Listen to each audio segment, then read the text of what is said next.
Hi, welcome to the award-winning Ed Brown Show. Happy New Year. We're going to begin this year with the OPAC group. I'm going to have this young lady, Mrs. Nicole Turner. Now, this young lady is a CEO, and you know how I'm crazy about CEOs. And she has written a book, and she has really looked at the economic problems that we have, here all over the United States. I mean, it's something that we need to really get into, and I'm just overjoyed that Ms. Turner is here. Ms. Turner, now you told me about OYAC. Tell us, how did you come up with that name? So the OYAC group, the O stands for organizational efficiency, the Y stands for yields, the A stands for achievable, the T stands for targets. So organizational efficiency yields achievable targets. If organizations aren't efficient, then they're not meeting their bottom line. So I go in to help them assess where their deficiencies are to make them become more efficient. So that's how I came up with the name.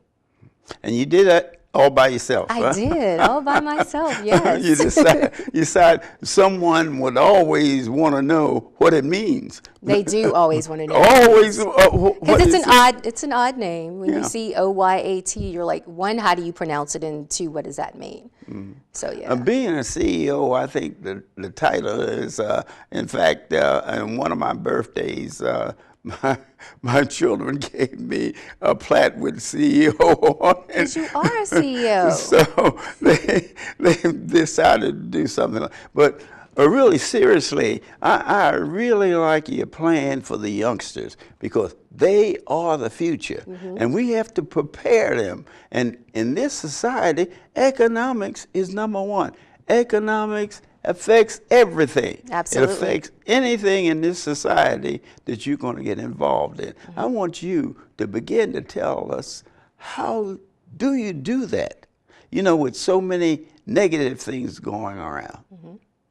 So one of the things that the nonprofit that I'm in the process of creating is going to focus on is my targeted audience are preteens, teens, and young adults.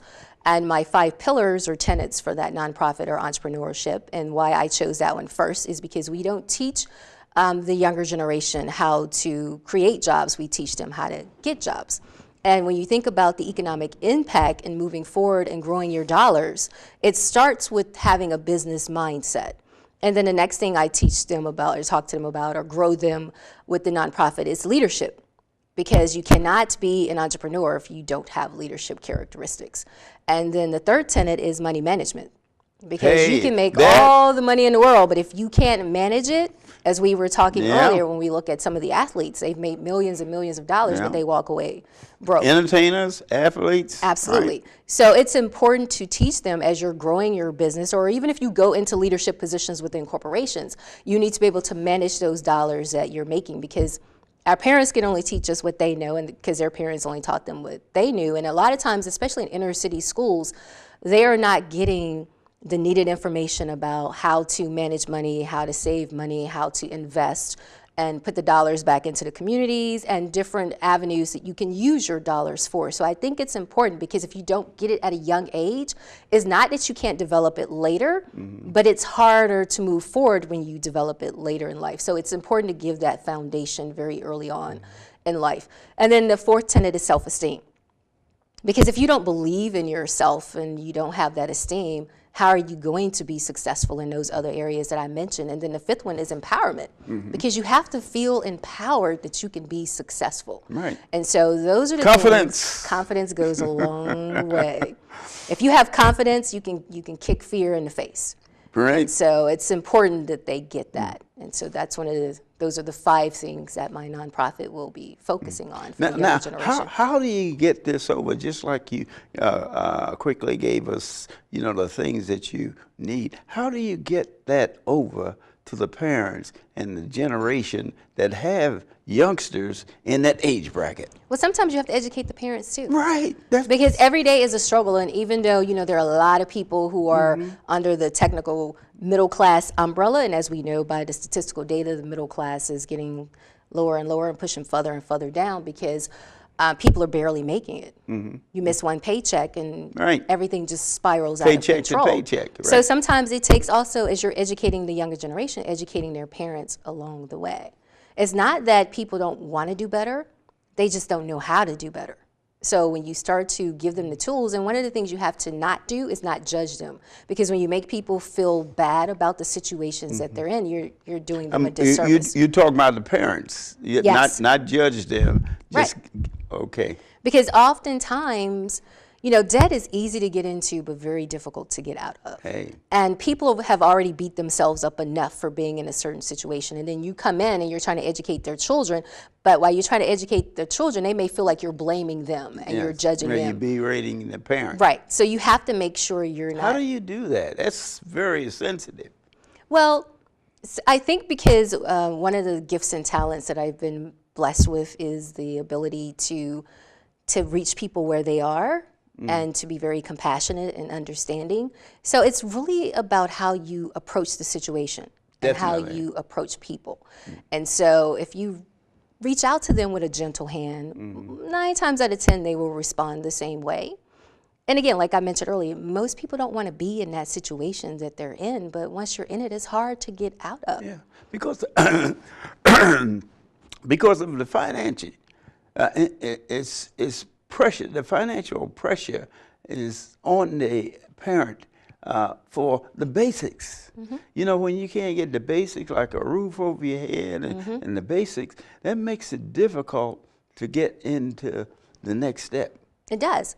And when you are struggling and losing sleep every night because you're like, okay, I got to keep the lights on, I got to put food on the table, I got to keep roof over my head, but I love my children and they're going to school and their friends have this and their friends have that, and I want to be able to give them something, but I got to make a sacrifice in order to do that. It's very challenging.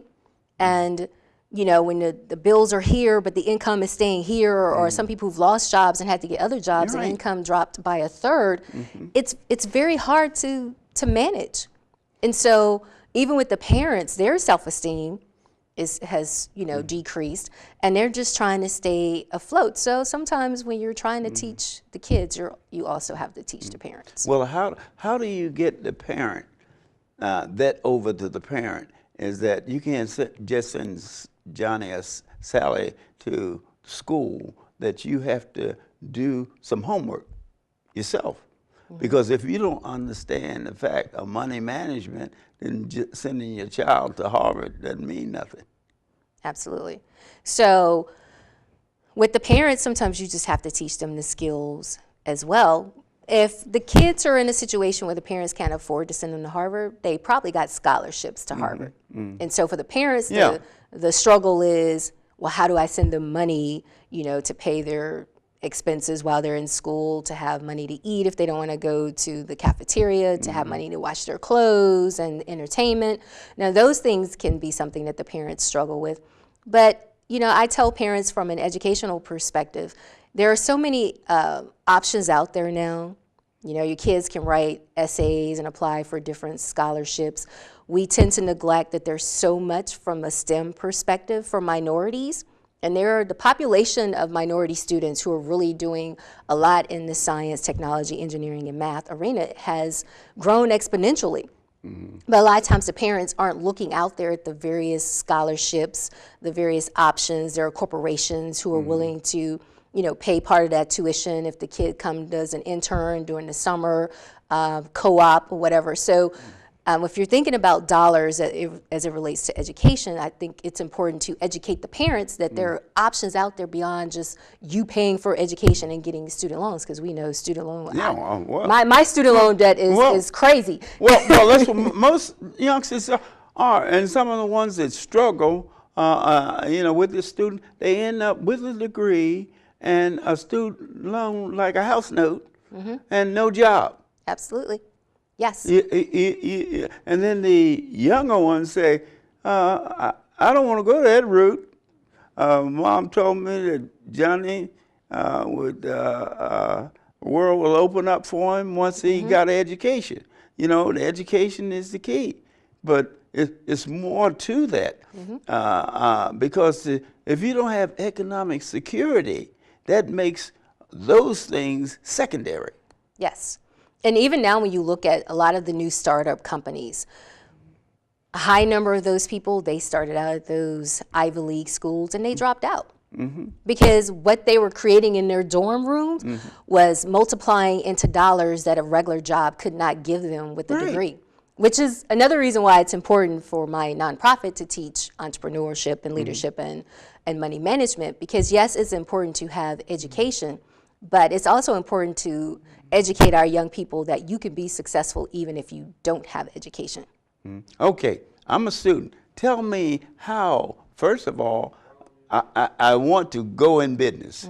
What are some of the things you would tell me to make sure that I get exposure to? Well, first of all, it's important to know, what are you going in business for? Money. Okay, so how do you plan on making that money? Who's your targeted audience? What's your product? Is there a need for your product? But you have to do the research first. You know how many people go in business and in that first 3 years of business, it's just collapsed because the research wasn't done in advance. You just knew you wanted to make money. Right. Well, everybody wants to make money, right, but everybody's not making money. Right. So, first of all, how do you get into a market that's good that the large corporations have not taken over? Well, the large corporations, they have a targeted group as well. But if you look at your general surroundings, where you live, your young people, where you go to school, where you attend church, the civic organizations that you're a part of, oftentimes the corporations haven't targeted that group. Once you get one big backer to be your champion for your product, it just blows up from there. So it's important to know what your competition is doing, know who your targeted audience is, have a plan and have a backup plan for that original plan. So for a lot of young people, they're like, okay, well, I don't know where to get started. Yeah. But there's so many resources out there, like in Maryland, the Small Business Technology Center, right? It's free. Universities, it's free. Free is key, because when you don't have money, free is very important. Right. You know, and some schools now have created curriculums, some, not many, or partner with organizations similar to the organization I'm creating to bring it into the schools to educate kids on how to be an entrepreneur, how to start a business, how to do your business plan, how to do your market research, how to, like I mentioned to you earlier this summer, well, actually it was back in March when I went to Disney's Dreamers Academy at Disney World, and I was amazed by the number of young people who had products that they had developed, had patents, had books, had companies. And these kids are so smart when it comes to computers. They can create an app Tell me about it. In like a couple of hours, create an app and make $100,000 off of that app, which is very effortless for them because it's something they could do in their sleep. And they enjoy, right? Yes. Exactly. So instead of thinking of it as just a way to entertain yourself, start thinking of those things that you do to entertain yourself. Excellent. Transfer that into things that make money for you. Excellent, excellent, because that's what happened. Just like myself, you know, every time I look at an app, you know, and I said, well, the only thing that I'm interested in is Google and faxing, you know, texting and that type of thing. I can get the information, but it can be used, and youngsters are really astute. It can be used. Just like they use it with a game, they can also use it with business. Yes. And that's what I'm saying. Those same things that they sit at home and play on the computer or play on their phone, right? Turn it into a business. And you're saying that discovering different apps is one of the things that they often do because it doesn't take a lot of money to do that. And it's something they enjoy doing. And when I do vision board workshops, there's an organization called Pearls, and they have elementary school kids, young girls, and they invite me to come in and do vision board workshops. And when I'm talking to the young ladies about what they want to do, I'm always amazed at the passion that they have And so I try to tell them, you can start, I mean, of course, for those who want to be doctors and engineers, you know, that requires some education, but for those who want to be designers. Right. Like I know of one young lady, she started her own jewelry line when she was 9 years old. You know, there are some young kids who have actually, you know, they're not even 16 yet and they've made millions of dollars. One young guy, he created bow ties. So if it's something that you're passionate about, if you're passionate about fashion, you don't have to wait till you go to college or graduate from high school to start. Just start now. You know how to make scarves? Make scarves and sell them to your friends. And then, like the young lady I told you who had the jewelry line, now her jewelry line is in stores. She's still in high school. Right. But her jewelry line is in like Macy's and Nordstrom's. So you, whatever you're passionate about, use that to, you know, follow your purpose, follow your passion. And I know some people are like, I hate it when people say follow your passion, but it's something you do all the time. Well, one thing, you know, that youngsters have, they don't have the, I mean, they feel that if I fail, you know, then it's all over.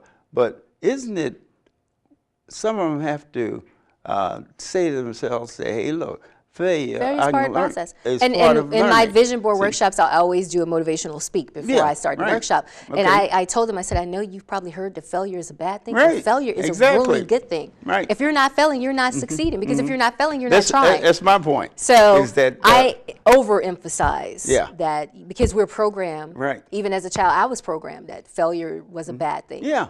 So right. you have to shift the mindset. You know, failure is not a That's bad so thing. important because they discourage a youngster or anyone from continuation. Whereas if they had stayed with another step, they would have been a big difference because from failure you learn. It's a learning tool. Yep. You know, and but the thing that I think is so very important in that age bracket you're saying 14 to Well, see, my nonprofit is going to target before you get to teenage. It's going to be preteens, teens, and young adults. Because really the foundation starts before you hit high school. Right, definitely. But another thing I like what you emphasize is that you don't have to go to college. No. See, you emphasize that, and parents have done that too to the youngsters. Say, well, you have to get a degree, but it's so much money made. And I was a college professor for 9 years, and I'm saying you don't have to go to college to be successful. Right. See, that's one of the hurdles that youngsters have. You know, well, I failed ACT, whatever test it is, you know. So ACT, SAT. Yeah, right. And I don't think that I can be successful. But they have to build confidence in themselves. And I think a lot of times they overlook the blue collar jobs. Do you know how much money is in the blue collar construction? Like when I think about the building of the MGM Grand Casino, you have that construction contract. Do you know how much money? Like I have a coworker who his father owned dump trucks, and he had contracts with the state of Virginia. People don't. That's blue collar, but he was making money hand over fist. Exactly. You know, so just because you didn't go to college, you don't have to focus on the white collar careers. I think some of them, and parents are responsible for that because they are in a society where they get education. Although the child might have other talents that associate with blue collar, it may be a heck of a bricklayer or anything like that, you know. And if you know how to lay brick, you know how to build houses. You know how to build houses, you can get contracts to build communities. Right. But I think the generation now, they've been pushed to the college. And I say, you know, really the community college, the 2 years, I think is a good idea. That way the youngster can find themselves. If they want to go on, then they can go, and they already have one degree. But a lot of youngsters don't know what they want to do till they're exposed to it. And once the community college expose them to it, and I don't think that the community college is emphasizing enough blue collar. Because every kid, first thing the kids say, here it comes. They see adult, what college are you going to? What are you going to major in? And then I hadn't thought about college. I want to be a bricklayer. You know what I mean? And then the blue collar aspects of it is it's not accepted. Let's think about moving companies. You know, all government agencies, they move to different buildings, they move their facilities within the building. They have to hire a moving company to do that. Can you imagine owning the moving company that has the contract to do that? That's blue collar. Yeah, that's blue collar. But that's a lot of money. That's my father always. I was telling him about him with the trash thing. Well, the same thing. He hauled trash, and what he did, he moved people from apartment to apartment, and that type of thing. You see what I mean? But people have a tendency to steer the youngsters away from the blue collar aspects of making money, and they make more money when you look at percentage wise than any other college professors are yelling, "Hey, you're not paying me enough." You know what I mean? And blue collar, that's what I was saying with the MGM project down there. I visited the community college, and I wondered just what they were training. Sure, a CEO job is fine, and you know that's what you like to have. But usually you have to work up to that point. You have to work up to the point of gaining experience in the industry. See, that's the key. And hey, make sure that we have time about managing money because it starts early. Tell us about it. So, you know, if you're not taught that if you make $1, save half of that. You know, we're often taught, oh, I got to get those labels, those Jordans or those Louis Vuitton or whatever. So we're in the minority community in particular, you know, it's all about being recognized by other people. And so sometimes that being recognized by other people is what we wear, what we drive, and where we live. So if there's no return, like I don't do labels. I tell people, why should I do labels? There's no return on my investments on those labels. And so if we have to teach them that don't spend everything that you make. You know, you need to invest that money. You need to save on allowance, I tell my grandchildren, I say, hey, look, make sure you put some of that away. I don't care if it's $2, make sure never spend all your money. You know, always. I remember when I was in undergrad, there was this lady who donated several $100,000 to my university. Older black lady, she was in her, I think she was in her 80s. She used to iron clothes for a living. She used to do housekeeping. Iron clothes for a living.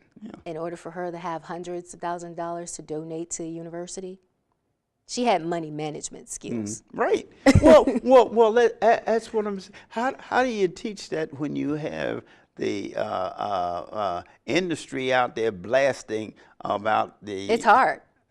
It's hard. That's going to take more effort. Because, you know... Especially with reality TV showing them all these things that you should have. That's going to take more effort. But if you catch them younger... And that's what your organization is doing. Catching them younger. You're catching them younger and teaching them money management. And actually, this is where, I know there may be some resentment in it, but this is where some parents need to be.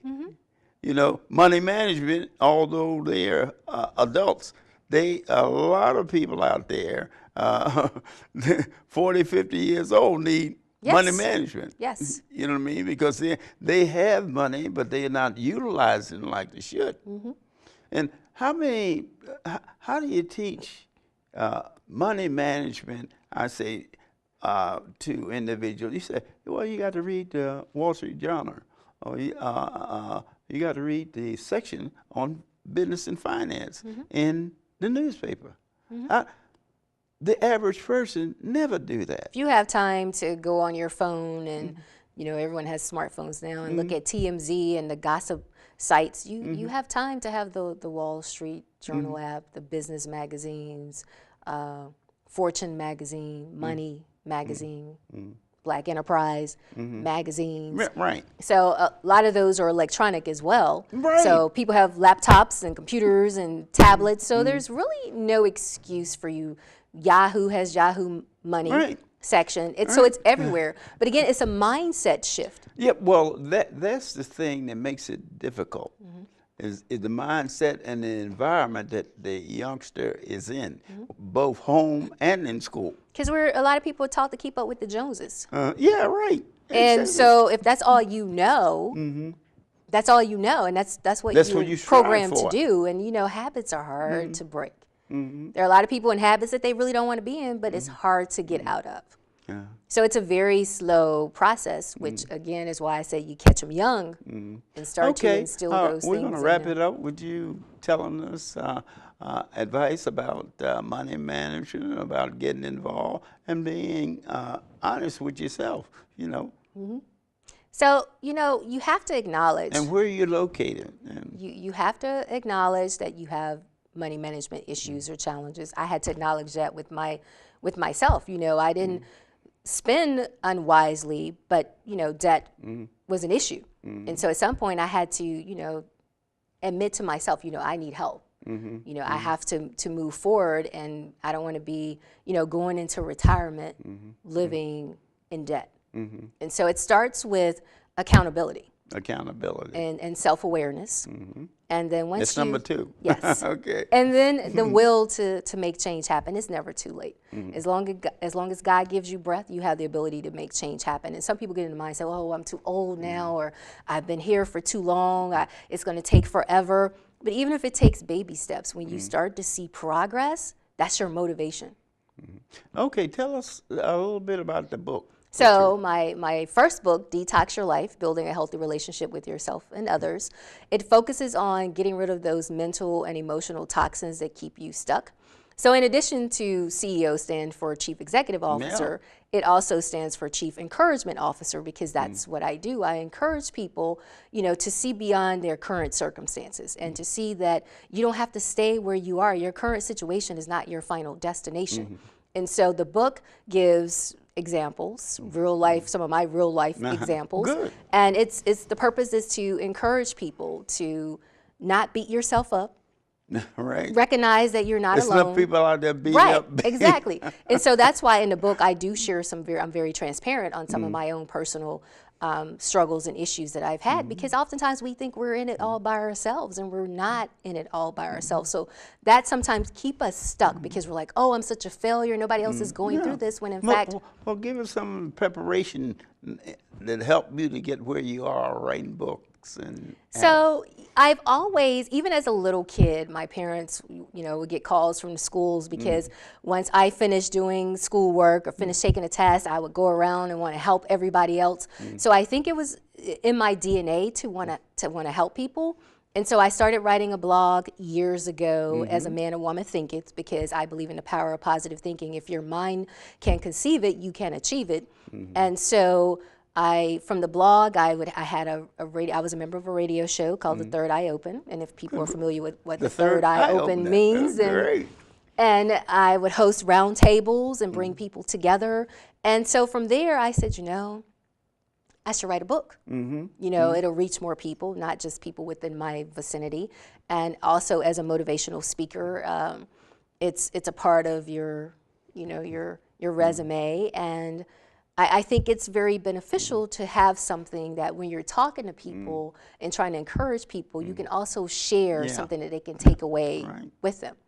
Well, I want to thank you, Ms. Turner, for being here. And I think Ms. Turner brought out one of the key things is money management. And you use money everybody can use money management, okay? There's no one out there, no matter how much you make, you still need money management. Yes. This has been Ed Brown. See you next time. And Happy New Year. Happy New Year. Thank you.